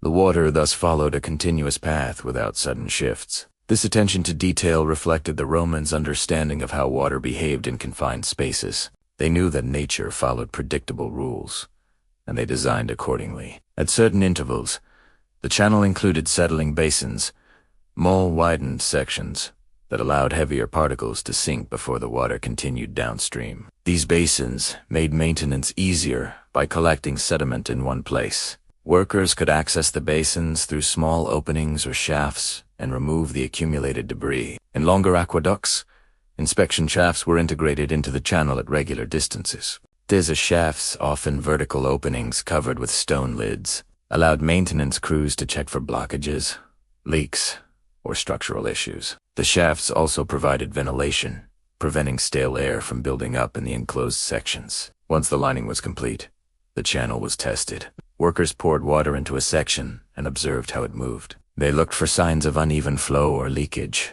If they found problems, they resolved them before moving on. Only when the channel functioned as intended did they proceed to join that section with the next. Throughout the process, the engineers managed resources carefully. The quantities of plaster, stone, and mortar needed 4 miles of channel required precise planning. Supply teams delivered materials to the site daily, adjusting based on consumption rates because opacigninum had to be applied before it dried. Mixing pits were established close to active work zones. Daily life at the construction sites remained busy, but orderly. Workers arrived in groups, carrying tools and materials. Supervisors gave instructions, coordinated deliveries, and resolved issues. Carpenters repaired tools, prepared scaffolding, or built temporary shelters. Laborers assisted masons, moved buckets, and cleared debris. At midday, the crews rested briefly, often eating at the edge of the construction zone. The channel, with its fresh plaster and neatly arranged stones, stretched across the landscape behind them. They discussed progress, upcoming challenges, or adjustments to the next segment. Their conversations reflected not only their skill, but also their familiarity with one another. For many, this work was routine, even if demanding. By late afternoon, as shadows lengthened, work slowed. Masons finished applying plaster to complete sections, ensuring it had time to set before nightfall. Laborers cleaned tools, cleared walkways, and covered fresh work to protect it from animals or weather. When the day ended, the channel remained, slowly advancing toward Rome. As the weeks passed, the completed sections began forming a continuous corridor. It wasn't glamorous, and for most Romans, it would never be seen. Yet this quiet channel was the most critical element of the entire system. Everything else, The arches, tunnels, and walls existed only to support it. When the aqueduct eventually carried water, the channel would guide every drop, mile after mile, without noise or spectacle. It was the unseen path that enabled the fountains to splash, the baths to steam, and the city to thrive. The lining of the channel required patience, accuracy, and steady craftsmanship. It formed the final touch on the aqueduct's internal design, preparing it for the next phase, the challenge of crossing difficult terrain, where bridges, tunnels, and siphons would play their part. Even with precise planning, patient surveying, and careful construction of channels and arches, Rome's engineers often encountered landscapes that did not cooperate. Nature, with its deep ravines, unpredictable cliffs, winding riverbeds, and irregular hills, rarely offered a straight path. The aqueduct needed to maintain its gentle, unbroken descent toward Rome. Whenever the terrain refused to align with this requirement, engineers devised practical solutions: bridges, tunnels, and, in rare cases, inverted siphons. These adjustments were not optional. They ensured the water moved smoothly, avoiding stagnation or dangerous surges. Each method reflected the Romans' adaptability, their respect for the land's limitations, and their determination to overcome obstacles without compromising the aqueduct's integrity. Tunnels through the hills in many regions. Hills rose too steeply to allow the aqueduct to detour around them. Going over the top was not an option either, since climbing the hill would break the required gradient. Instead, the solution was to tunnel through. The tunneling process built upon the techniques used earlier in Chapter 5, but on a larger scale. First, engineers identified the narrowest or most stable section of the hill. They then marked the planned alignment using surveying tools from both sides. Ventilation shafts or putaiword dug at intervals from the top of the hill downward. These shafts served several purposes. They provided access for workers, allowed smoke and dust to escape, and helped ensure the tunnel crews stayed aligned as they carved through the rock. The work inside the tunnel was slow and difficult. Crews advanced from multiple points simultaneously. In some areas, the stone was soft and broke away. In others, the rock was extremely hard, requiring chisels and metal picks to chip through it. Tools wore down quickly. Workers stopped frequently to sharpen blades or replace them entirely. Lighting was minimal. Small oil lamps cast weak glows across the cramped interior. The air was thick with dust. Men crouched low or knelt, swinging tools in tight spaces that offered little room to maneuver. Communication relied on simple calls or taps carried through the rock. But the engineers persisted. They measured distances again and again, careful not to deviate from the established slope. When two teams neared each other, they listened closely for the faint sounds of the other group's tools. Each breakthrough when the walls finally gave way and the two halves met brought brief satisfaction before work resumed. The tunnel walls were then smoothed, lined with mortars if needed, and prepared for the channel. Tunnels preserved the aqueduct's slope while protecting it from weather and external damage. They also demonstrated the Romans' willingness to take the most direct route when practical, even if it meant cutting through solid stone. These dark, silent corridors formed some of the most enduring sections of ancient aqueducts, crossing valleys with bridges in contrast to tunnels hidden inside hills. Bridges rose proudly across open spaces. Valley floors often dipped so sharply that even tall arches could not span the gap comfortably. Instead, engineers built specialized aqueduct bridges, elevated pathways supported by long series of arches or piers arranged closely together. These bridges differed from the simple arch sequences described earlier. Their design required greater stability and sometimes thicker piers. The length of the valley determined the number of arches, while the height depended on the gradient set at the start of the project. The construction process began with careful marking of both ends of the bridge. Engineers measured the exact elevation required for the water channel and ensured the structure would connect seamlessly to the sections before and after. Workers then dug foundations deep into the valley floor to reach stable ground. On soft soil, they reinforced the foundations with additional layers of stone mixed with mortars. Once the bases were secure, the piers rose in uniform intervals. Masons placed stone blocks in orderly courses, checking alignment constantly. The uniformity mattered. If one pier leaned or deviated even slightly, The arches above would not fit properly. Carpenters once again built centering frames for each arch, shaping them carefully to match the curvature planned by the engineers. When the keystones locked the arches in place and the centering was removed, the finished structure formed a straight, elevated platform across the valley. On top, masons laid the water channel, lining it with opus signum, as they had done elsewhere. These bridges presented a remarkable visual contrast against the natural lines of arches stretched across open landscapes, creating rhythmic patterns of stone. Though built for practical reasons, they often became admired landmarks. To travelers, they symbolized Roman organization and strength. To the workers, they were simply another part of a complex system. The rare but necessary inverted siphon, among the most ingenious solutions employed by Roman engineers, was the inverted siphon, method used only when the terrain made both tunnels and arches impractical. In an inverted siphon, water traveled down one side of a valley in a closed pipe, crossed the low point under pressure, and rose up the opposite side to rejoin the open channel at a consistent elevation. The siphon required precise craftsmanship and durable materials. The pipes, typically made of lead, stone, or terracotta, needed to withstand significant pressure as the water descended and ascended. If the pipe cracked, water would leak and pressure would drop, rendering the system ineffective. Before constructing a siphon, engineers studied the valley carefully. They calculated the depth of the dip, the pressure the pipes would experience, and the materials available.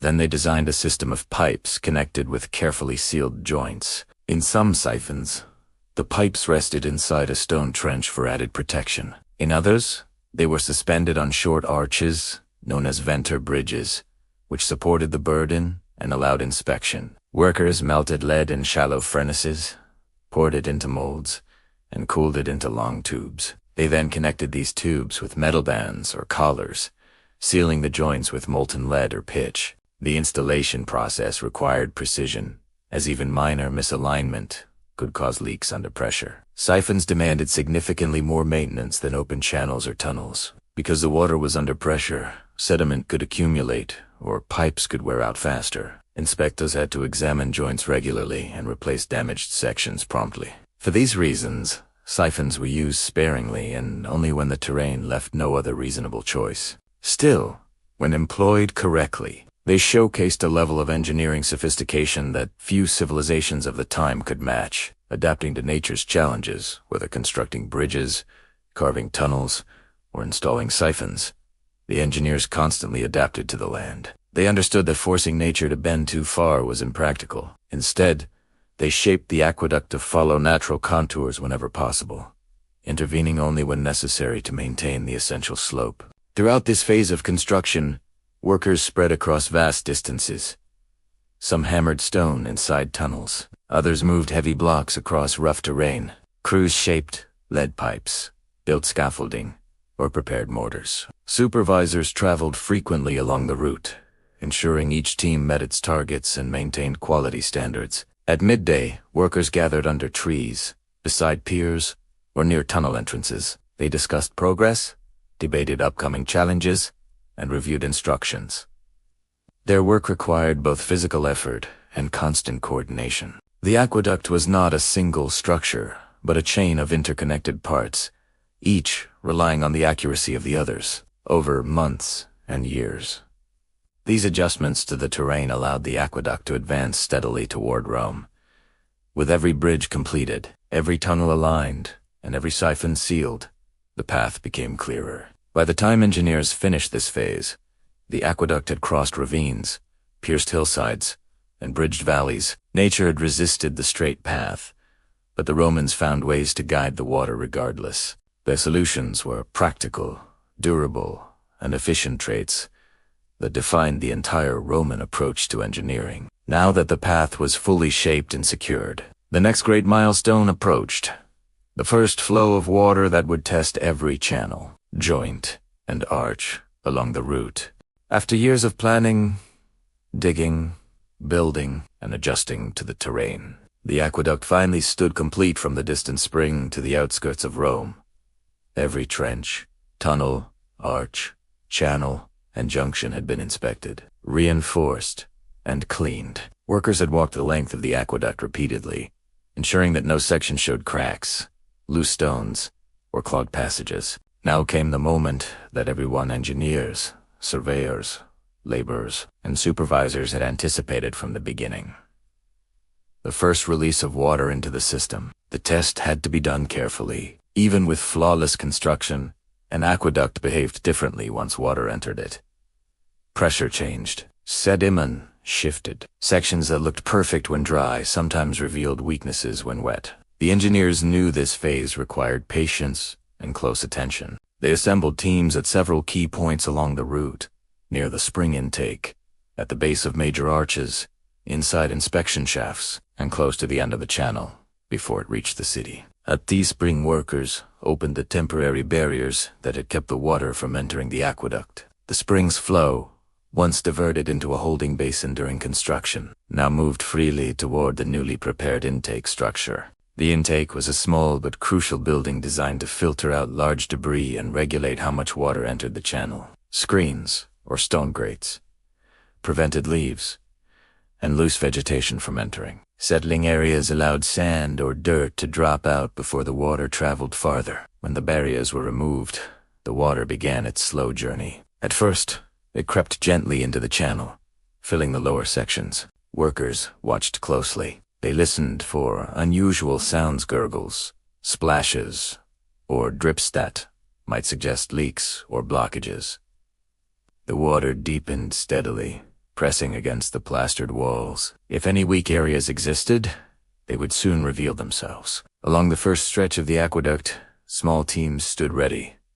Some held torches or lamps inside tunnels. Others waited near open trenches or walked along the tops of arches. Each group monitored a different aspect. They checked for seepage through the stone, watched for unexpected dips in flow, and observed whether the water maintained its pace along the intended gradient. As the water moved, it carried small bits of sediment. This was expected. During the first tests, fine particles from the channel floor and walls loosened and traveled downstream. Settling basins caught much of this material. Workers stationed at these basins scooped out sediment and inspected the remaining water. Their task was to ensure the flow stayed clean and steady. In the tunnels, the experience felt different. The enclosed space amplified every sound. Workers crouched near the channel, watching the water glide through the dimly lit passage. The lamps flickered, making the flowing water appear to shimmer oddly against the plastered walls. In some areas, the flow created subtle echoes, revealing the channel's shape and the tunnel's acoustics. If the water moved too slowly in a section, the engineers noted it. Slow movement meant sediment could settle there, eventually causing blockages. Workers would return later to smooth the plaster or adjust the slope by removing small amounts of material from the channel S-base. If the water moved too quickly, splashing or hitting the walls, engineers recorded that as well. Excess speed could erode the channel or cause later instability. These observations were crucial. The first flow served as the final confirmation of the system's accuracy. At the elevated arches, workers walked along the narrow maintenance path beside the channel. The height of these sections created tension. If a leak formed here, water could spill visibly down the side of the structure. Fortunately, most arches had been built with meticulous care. The channel walls held firm, and water followed the gentle curve set by the surveyors years earlier. From the ground below, other workers followed the water's progress by observing dampness or escaping moisture. A slight darkening of the stone was normal. The structure absorbed some water as it aged, but active dripping required immediate attention. Masons waited nearby with fresh mortars and tools, ready to patch any defects the moment they appeared. As hours passed, the water moved farther along its route. Workers stationed miles from the spring began to notice the arrival of the first trickles. They called out to their companions, signaling that the test was progressing successfully. The water carried a faint earthy scent from the spring in the channel, but it was clear, steady, and free of major debris. The moment the water reached a large settling tank or inspection chamber near the midpoint of the aqueduct, supervisors paused the flow briefly. These chambers, often square or rectangular and built of strong stone, acted as checkpoints. Water entered from one side, slowed slightly inside the chamber, and exited from another. This allowed sediment to fall to the bottom and gave inspectors a clear view of the water's condition. The engineers observed the chamber carefully. They noted the water level, clarity, and movement. They checked the stone walls for any signs of stress. Everything depended on the stability of these early sections. If problems existed, it was better to find them now than after the aqueduct became fully operational. Once satisfied, they lifted the gate or barrier, and the flow resumed. As the water neared Rome, anticipation grew. The workers who had spent years shaping the aqueduct took pride in seeing their labor being tested by the element it was meant to carry. They knew that water would soon fill the city's fountains and supply its baths. Wealthy households might gain new private connections. Public basins would offer easier access to clean water. Near the city's edge, the aqueduct reached its final section before joining the distribution network. Here stood a structure known as the Castellum Aquae, the main distribution tank. This tank, often built with multiple outlets, allowed water to be divided into separate channels, some for public fountains, some for baths, and some for other municipal uses. Before this tank could function, though, it needed to receive the first test flow. Workers gathered around as the water approached. The channel here was wider, designed to handle increased volume. The engineers monitored the transitions carefully. It was essential that the water entered the tank at the correct speed and level. Too fast, and it could erode the inlet. Too slow, and it might back up along the channel. When the first water entered the tank, it created a muted splash. Workers leaned in to observe how it circulated. The tank's internal design separated heavier sediment and guided the cleaner water toward the outlets. Engineers watched closely, making notes on the water's behavior. Once confident the tank functioned properly, they opened one outlet slightly to let water flow toward a nearby test fountain. This fountain was small and simple, built specifically for the trial. It allowed workers to confirm that pressure, clarity, and volume remained consistent after passing through the full system. Minutes later, the fountain produced its first steady stream of water. It spilled into a shallow basin, clear and cool. The workers exchanged quiet nods. Years of planning and labor had led to this moment of functioning aqueduct that carried water across miles of terrain with nothing more than gravity and careful design guiding it. The test continued for the rest of the day. The water level in the channels rose, movement stabilized, and any defects found were promptly repaired. By sunset, the aqueduct was ready for continuous operation. The first trickles of water had become a steady flow. Soon the entire city would benefit: fountains, baths, households, and farms alike. For the engineers and workers, the test marked the transition from construction to service. The aqueduct was no longer just a structure. It was a living system, delivering the resource Rome depended on. Once the aqueduct carried its first successful flow into Rome, the system shifted from a long-term construction project to a living part of the city's daily function. The water now had a destination beyond the channel itself. It needed to be guided, portioned, and directed into the various branches that served Rome's fountains, baths, public basins, gardens, and select private properties. This responsibility fell to one of the most important, yet least celebrated components of the aqueduct network: the distribution tanks, known collectively as castellum. The arrival point of every major aqueduct was a master castellum, usually located just outside the densely built city center. This structure acted as the central hub from which the entire water supply was organized. Engineers designed it to stabilize the incoming flow, collect sediment, and divide the water into multiple channels. Although the castella differed in size and complexity, they shared the same basic layout: an inlet chamber, a settling basin, and a series of outlet openings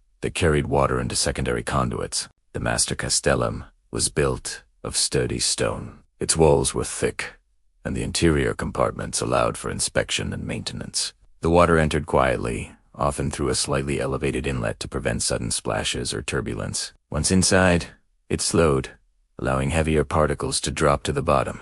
Workers cleaned the basin regularly, removing sediment before it could accumulate and affect the flow. At the far end of the chamber, the water met several openings, each fitted with bronze or stone controls that regulated the flow into different channels. These controls acted as valves, though they were simpler than modern mechanisms. Some were narrow slots, others circular pipes, and a few used removable plates that could widen or restrict the opening. Manipulating these allowed inspectors to increase or reduce the water reaching particular districts. Each outlet led to a secondary aqueduct that guided water into the city's infrastructure. Some channels went underground, Others traveled through covered stone conduits, along streets, or beneath walkways. Engineers matched each outlet's flow capacity to its intended purpose.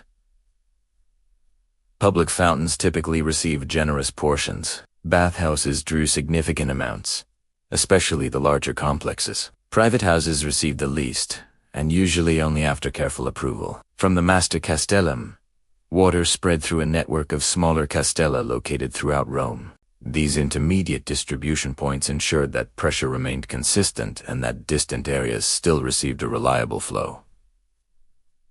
Their placement depended on elevation. Water naturally flowed toward lower areas unless carefully guided. Because of this, Rome's water system tended to serve higher elevations first, then travel downward. Within each castellum, inspectors and maintenance workers played a crucial role. Their job was to keep the water flowing smoothly and to prevent unauthorized diversions.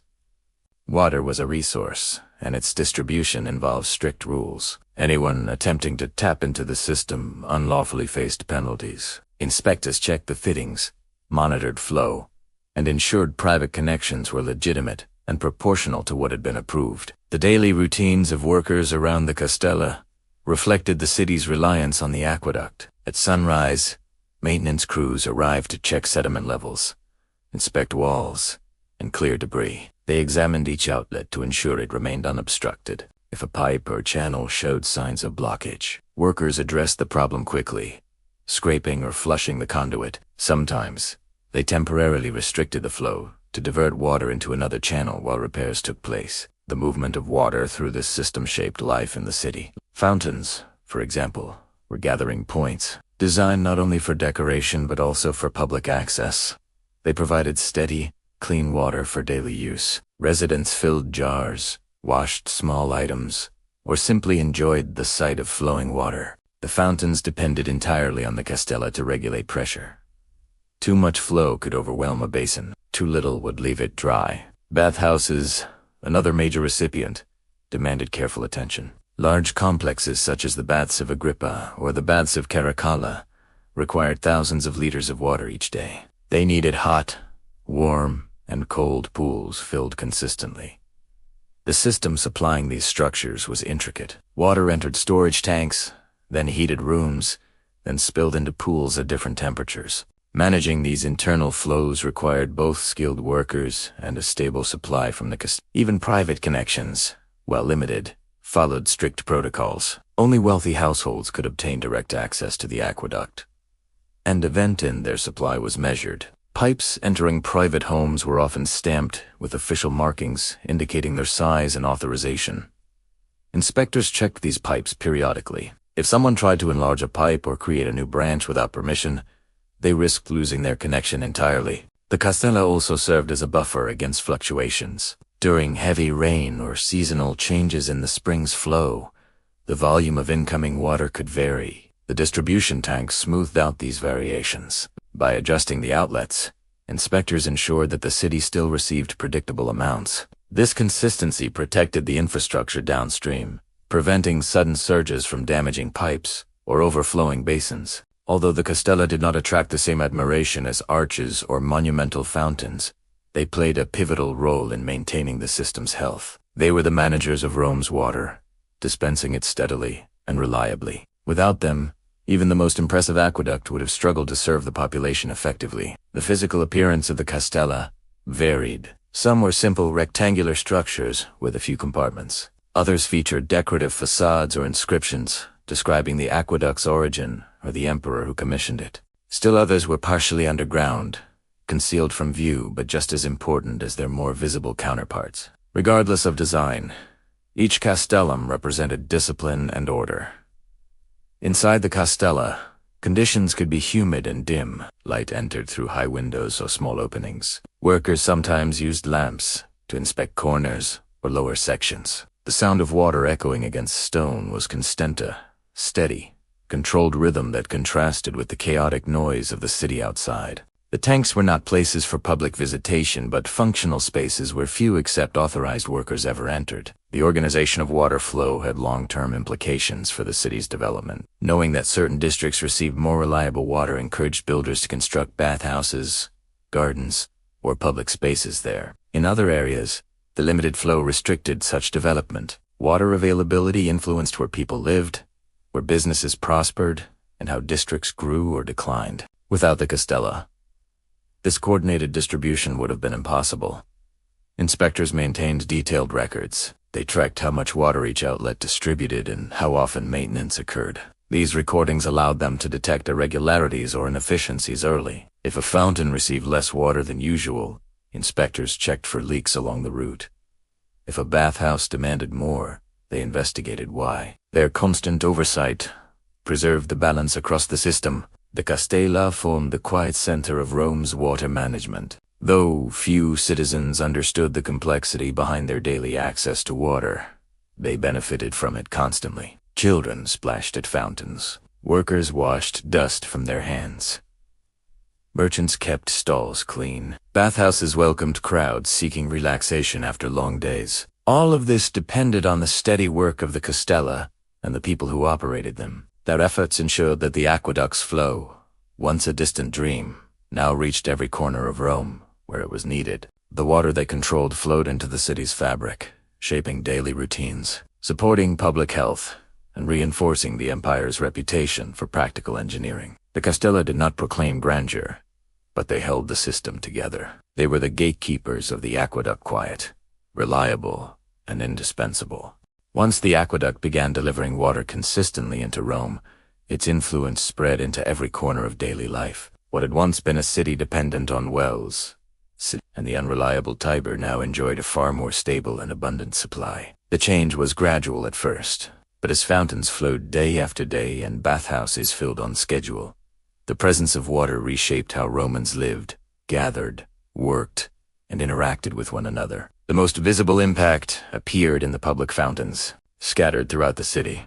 These fountains were more than simple basins. They were essential resources for ordinary households. Many Roman families did not have direct water connections inside their homes. Instead, they relied on public fountains to collect water for drinking, cooking, and washing. The fountains were placed with careful consideration, ensuring that every neighborhood, rich or poor, had reasonable access. A typical public fountain consisted of a large stone basin fed by one or more spouts. Water flowed continuously, drawn from a secondary castellum, or a local distribution branch of the main system. The overflow drained into gutters that carried the water to street-level cleaning channels or agricultural fields outside the city. Because the flow did not stop, the water remained fresh, and citizens rarely had to wait long to fill their containers. Early each morning, people gathered around the fountains. Women with clay jars, children carrying small buckets, and elderly residents with handled pots all made their way to the closest basin.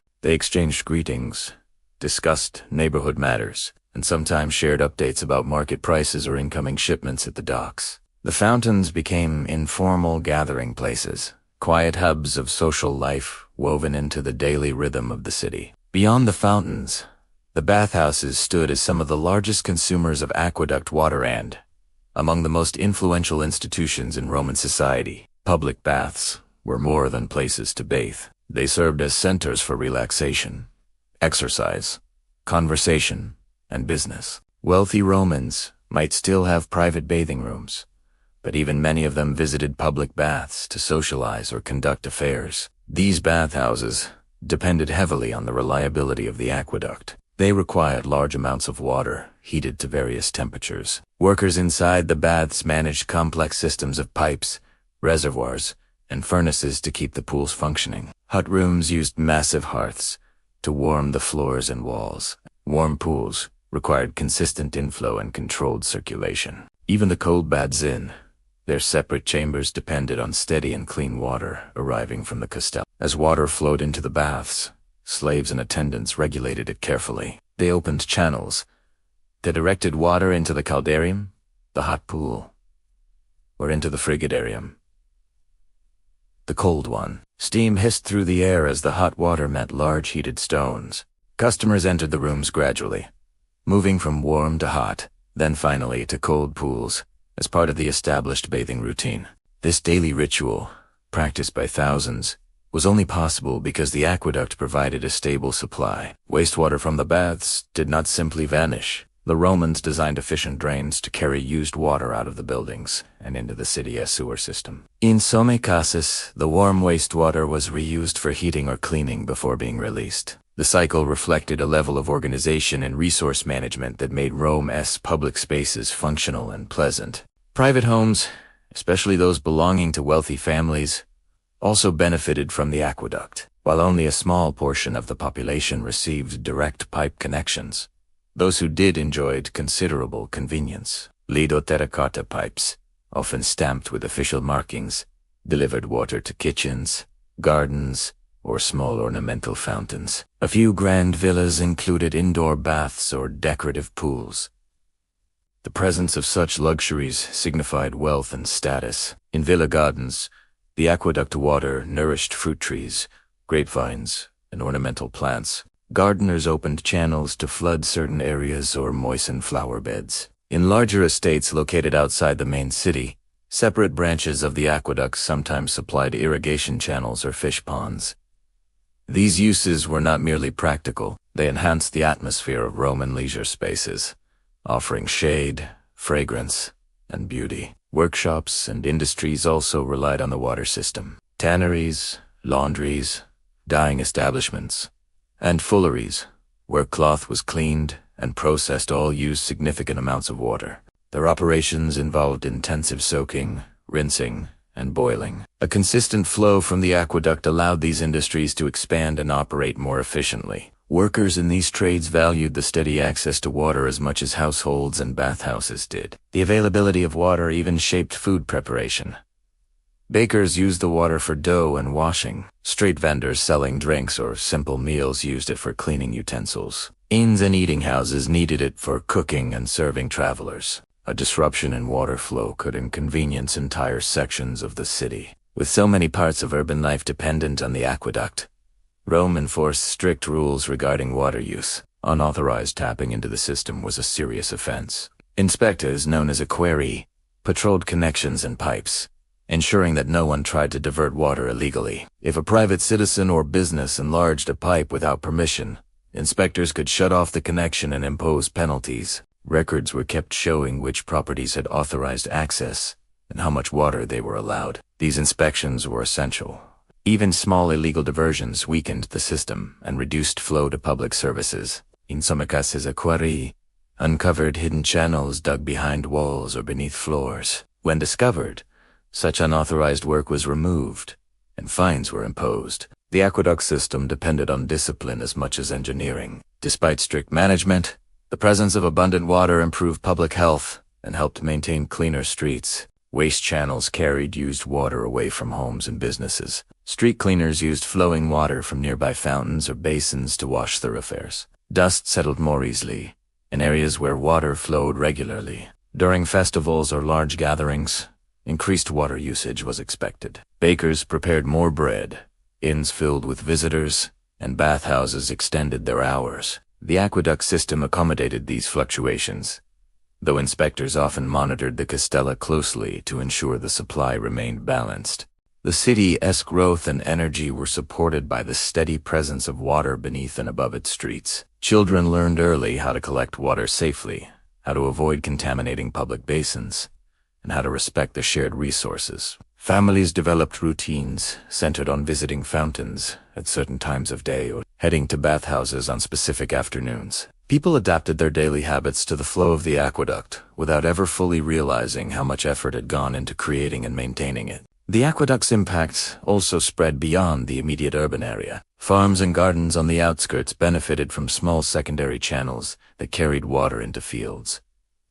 Livestock drank from nearby basins or streams fed indirectly by aqueduct overflow. The agricultural landscape surrounding Rome became more productive and dependable thanks to the water brought from distant hills. In time, the presence of clean, running water became part of Rome's identity. Visitors from other regions marveled at the fountains, baths, and steady flow of water through the city. Many had never seen such abundance or organization. For them, the aqueduct represented Roman ingenuity, a quiet system that supported a vast population with efficiency and reliability. To the Romans themselves, however, the aqueduct simply became part of life. They filled their jars each morning, bathed in warm pools each afternoon, and watched fountains sparkle as they passed through public squares. The system was not glamorous, but it worked and it shaped the rhythm of the city in ways few other structures could. The availability of water made Rome comfortable, lively, and resilient. It connected the distant countryside with the urban center and supported everything from daily chores to grand baths. Life flowed with the aqueduct, steady and dependable. With Rome thriving under the steady flow of its aqueducts, a new and equally important phase of management emerged. The system could not simply be built and forgotten. Water had a way of wearing down even the strongest structures. Sediment accumulated, plaster cracked, roots invaded buried channels, and occasional blockages or leaks threatened the reliability of the supply. To preserve the aqueduct's performance, Rome developed a dedicated group of workers and officials who oversaw every aspect of its care. These were the quiet guardians of the water system, operating under rules and laws designed to keep the flow constant and fair. Maintenance began with routine inspections. Teams of workers walked the length of the aqueduct on footpaths built alongside the channels. They carried tools, lamps, small chisels, mortar, and wooden buckets. Their task was to look closely at each section: tunnels, trenches, elevated arches, and bridges, to identify any issues before they grew into major problems. These inspections occurred regularly, sometimes daily for sections close to the city or particularly complex areas.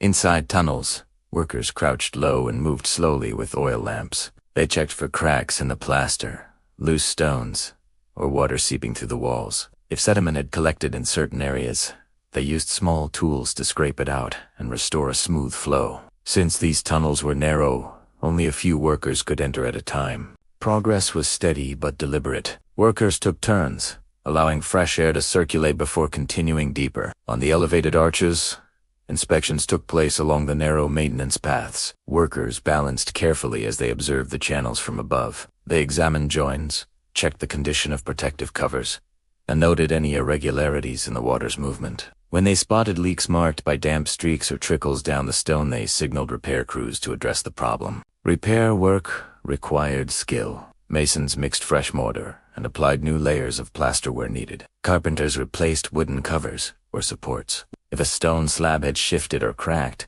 teams used levers and ropes to reposition or remove it. In extreme cases, entire sections of channel had to be rebuilt. Workers coordinated their efforts to keep disruptions minimal. Because water could not be stopped entirely for extended periods, repairs often occurred one segment at a time, with temporary barriers guiding the water around the work area. Roots from nearby trees posed one of the most persistent threats. Tree roots naturally sought moisture, and the constant presence of water inside the channel made it a tempting target. Roots could force their way into tiny cracks, widen them, and eventually break through the plaster or stone. Maintenance crews routinely cleared vegetation along the aqueduct's path, cutting back trees and removing invasive roots from around the structure. In some areas, laws prohibited planting trees near the aqueduct to prevent future problems. Sediment buildup was another ongoing challenge. While settling tanks helped collect much of the debris, particles still accumulated in the long stretches of the channel. Over time,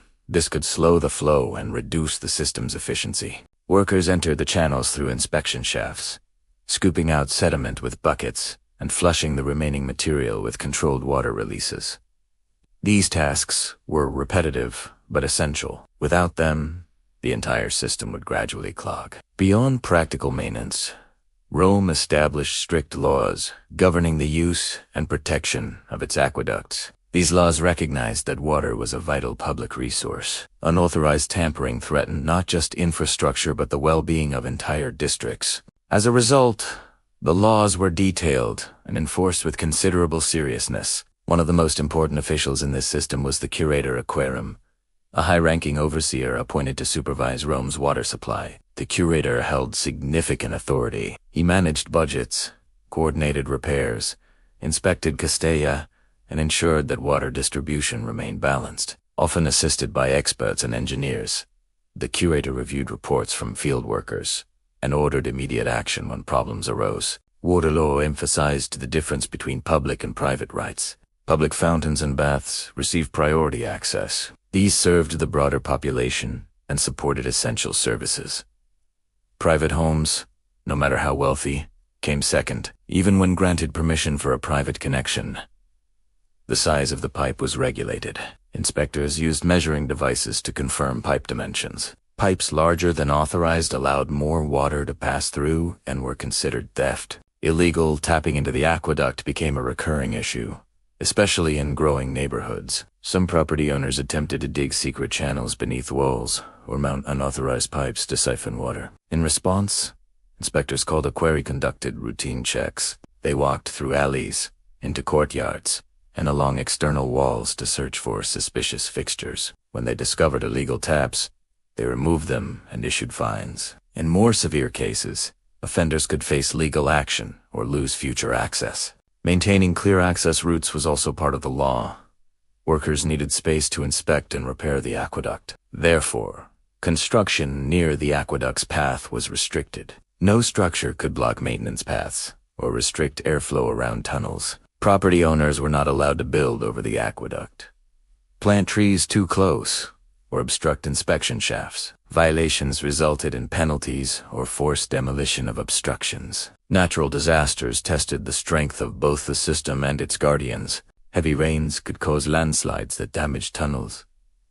Earthquakes sometimes shifted arches or cracked channels. In such cases, maintenance teams mobilized quickly. They worked around the clock to restore flow, using temporary diversions, emergency reinforcements, or bypass channels. The city relied on these responses to prevent shortages. Even a brief disruption affected thousands of people. The maintenance workers rarely received public praise. Their work was hidden, carried out in tunnels, on scaffolding, or behind walls. Yet they formed the backbone of the aqueduct's longevity. Without their vigilance, the system would fail silently and disastrously. Their efforts ensured that the Romans continued to enjoy clean, flowing water long after the aqueduct's construction ended. Despite the constant work, Rome's aqueducts demonstrated remarkable resilience. Many operated for centuries, with only routine maintenance. Their survival into later periods, even partially, testified to the effectiveness of Roman engineering and the dedication of the workers who preserved them. As the city expanded,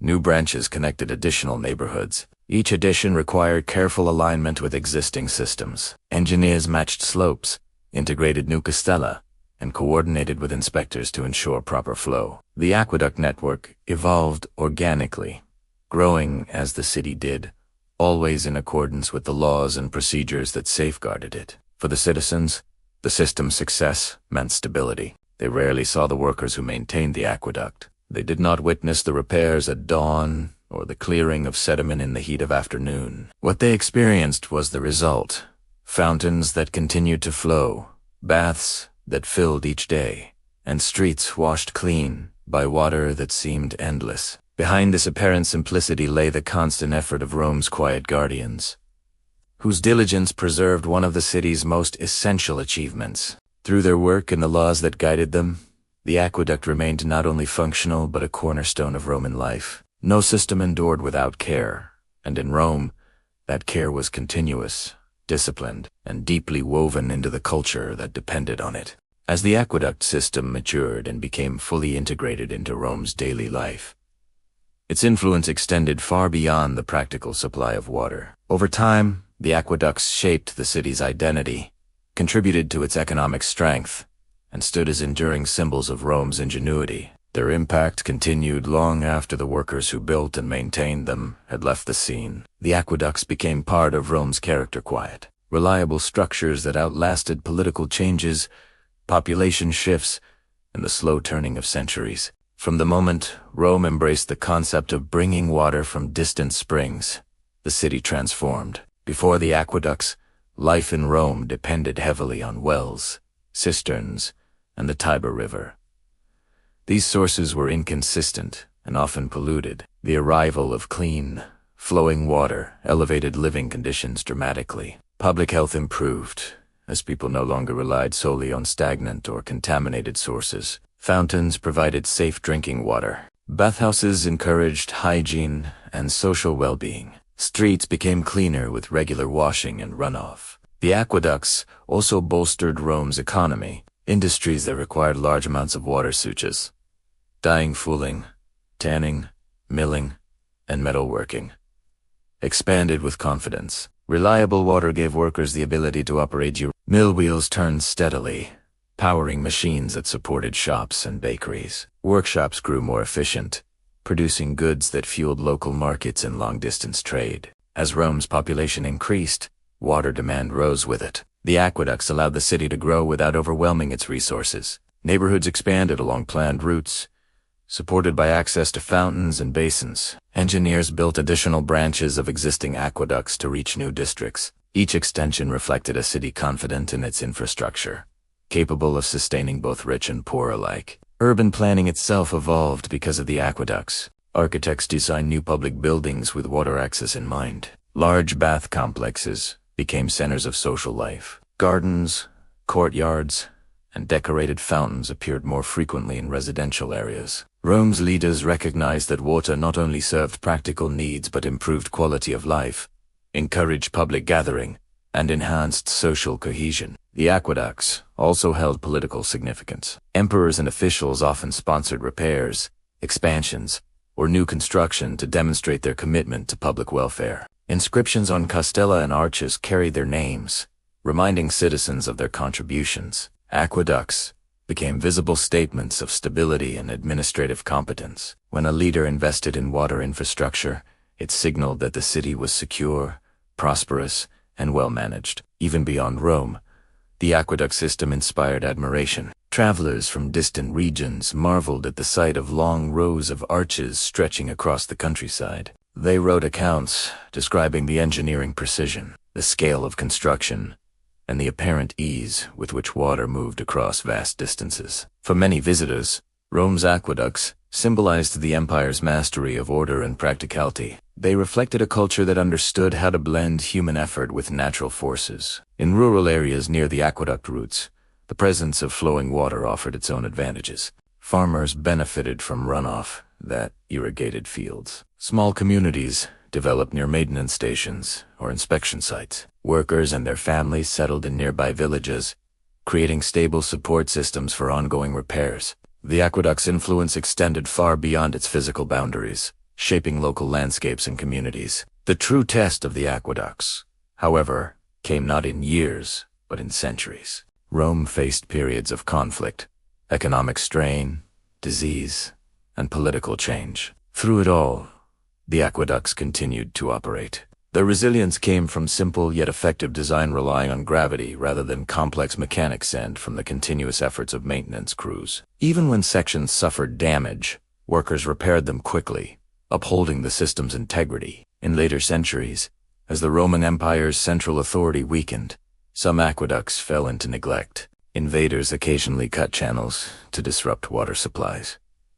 Earthquakes damaged arches or tunnels. Without organized maintenance, sediment built up, roots broke through old plaster, and channels weakened. Yet even in decline, portions of the aqueducts continued functioning. Some served local communities long after the main city no longer relied on them. Others were repurposed in medieval times, their stones used for new structures, or their paths adapted for irrigation. Despite these transformations, the engineering behind the aqueducts survived in manuscripts, inscriptions, and physical remains. Later generations studied the old systems, learning how Romans measured gradients, carved tunnels, and built arches that resisted collapse. The knowledge contributed to the development of aqueducts in other cities during the Middle Ages and Renaissance. The principles remained sound because they were based on careful observation, practical experience, and respect for the natural behavior of water. In modern times, portions of Rome's ancient aqueducts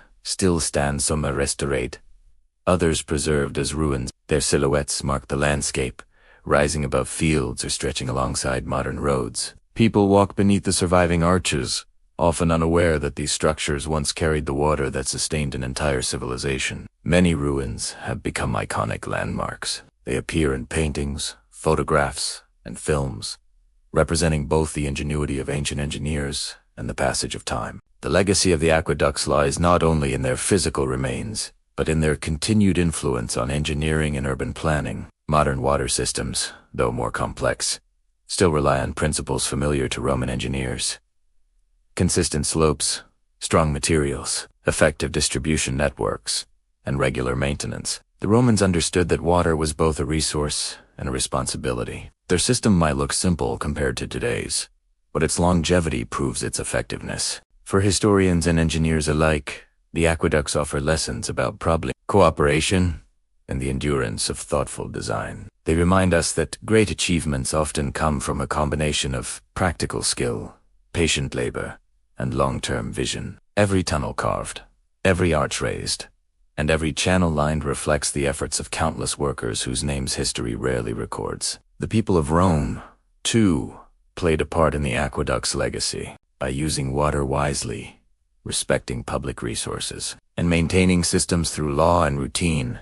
They supported the infrastructure that supported them. Their collective behavior ensured that the aqueducts served not just one generation, but many. In the end, the aqueducts represent more than engineering success. They illustrate how a society can thrive through thoughtful planning and shared responsibility. Where wells and rivers once threatened scarcity, the aqueducts provided abundance. Where the city once struggled with pollution and disorganization, the aqueducts brought cleanliness and order. And where small communities once lived with uncertainty, the aqueducts created stability and growth. As the centuries passed, Rome changed.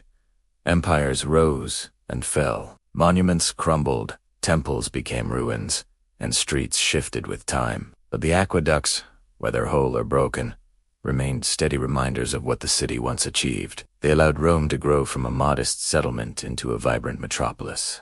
Their legacy lives in every surviving arch, every restored channel, and every lesson they continue to teach. Even today, long after the water stopped flowing through many of them, the aqueducts speak quietly of endurance, of how careful planning, steady maintenance, and respect for natural forces can sustain a civilization. They carried more than water. They carried Rome. As our quiet journey through Rome's ancient aqueducts comes to an end, the last echoes of footsteps fade. The arches rest peacefully in the dusk, and the steady flow of water continues on its patient path, just as it did 2,000 years ago. Thank you for spending this time with me, for listening, for relaxing, and for letting history accompany your rest. If you enjoy this calm, extended story, please subscribe, leave a like, and share your thoughts in the comments. Your support helps this peaceful corner of YouTube grow and allows me to bring more gentle history stories your way. In just a moment, as the spoken words come to a close, soft, relaxing music will begin, guiding you into deeper rest or into a quiet, comfortable sleep. Good night, and may your dreams drift gently through the timeless arches of history.